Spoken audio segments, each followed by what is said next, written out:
নমস্কার, দেখছেন কলকাতা টিভি। আপনাদের সঙ্গে রয়েছে আমি অভিক। শুরু করছি সংবাদ সারাদিন। যে খবরে প্রথমেই নজর রাখবো, হোয়াইট হাউসে বসে ট্রাম্পেরই চোখে চোখ রেখে তর্ক জেলেনস্কির।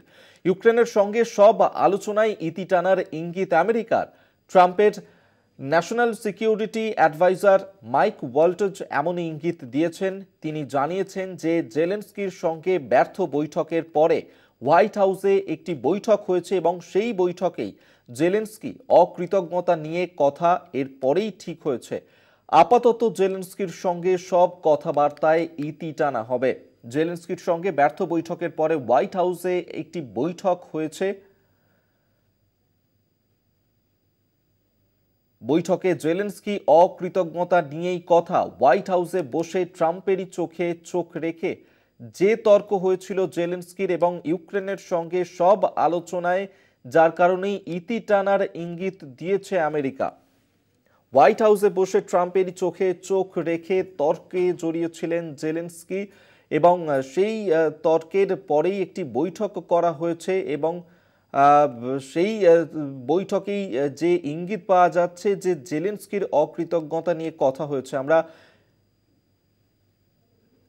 এই নিয়েই কথা বলবো। সরাসরি নিউজ রুম থেকে আমাদের সঙ্গে রয়েছেন আমাদের পলিটিক্যাল এডিটর আশিস চট্টোপাধ্যায়। আশিসদা, আমরা দেখেছিলাম যে ডোনাল্ড ট্রাম্প এবং জেলেনস্কির মধ্যে যে বাদানুবাদ তৈরি হয়েছিল, এরপরেই ইউক্রেনের সঙ্গে সমস্ত আলোচনায় ইতি টানার ইঙ্গিত দিচ্ছে আমেরিকা।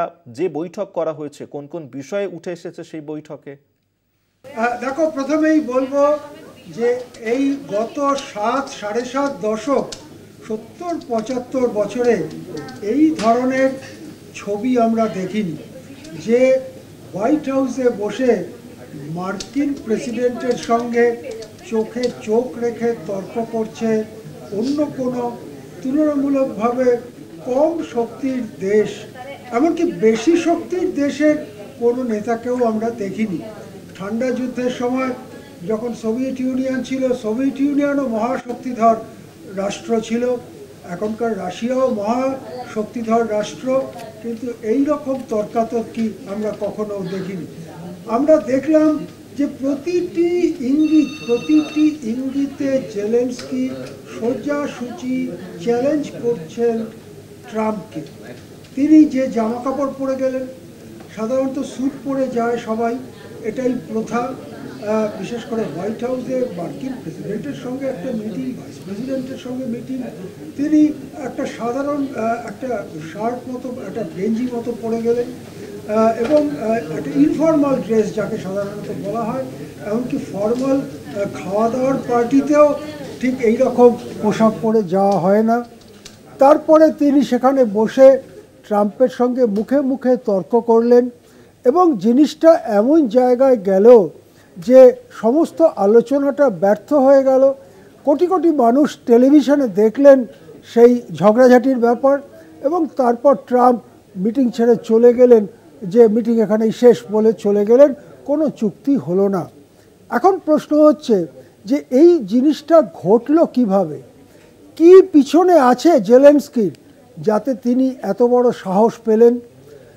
প্রথমত আমরা বলে রাখি যে মার্কিন যুক্তরাষ্ট্রে ট্রাম্পের ন্যাশনাল সিকিউরিটি অ্যাডভাইজার স্পষ্টই জানিয়েছেন যে জেলেনস্কির সঙ্গে আপাতত আর কোনো আলোচনার কথা মার্কিন যুক্তরাষ্ট্র ভাবছে না।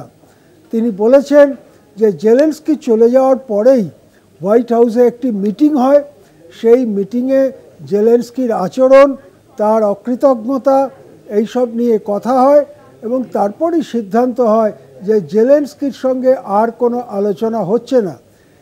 ট্রাম্প নিজে সমাজ মাধ্যমে একটি পোস্ট করেন, তাতে তিনি বলেন যে জেলেনস্কি নিজের ভুল বুঝতে পারলে পরে নিশ্চয়ই এখানে ফিরে আসবেন। এই পোস্ট ট্রাম্প নিজে করেছেন। সুতরাং এটা একটা পর্ব, যে পর্ব শেষ হলো লন্ডনে জেলেনস্কি আসার সময় থেকে।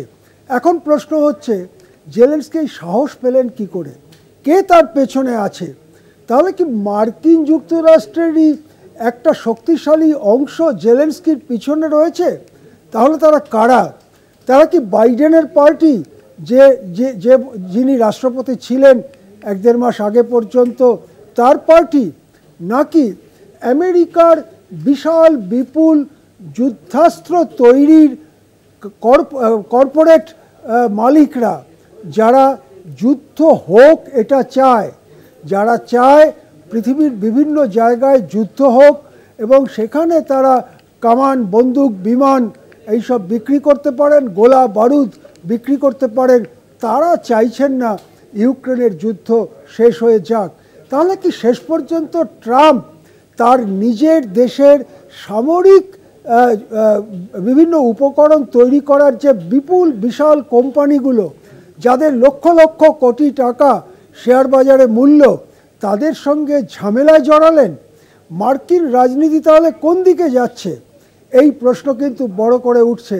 কিন্তু আপাতত হোয়াইট হাউসে মিটিংয়ে সিদ্ধান্ত হয়েছে জেলেনস্কির সঙ্গে আর কথাবার্তা নয়। সেই কথাটি ট্রাম্প নিজেও সমাজ মাধ্যমে পোস্ট করে জানিয়ে দিয়েছে। হ্যাঁ, আমাদের সঙ্গে থাকুন আপনি, আশিস দা।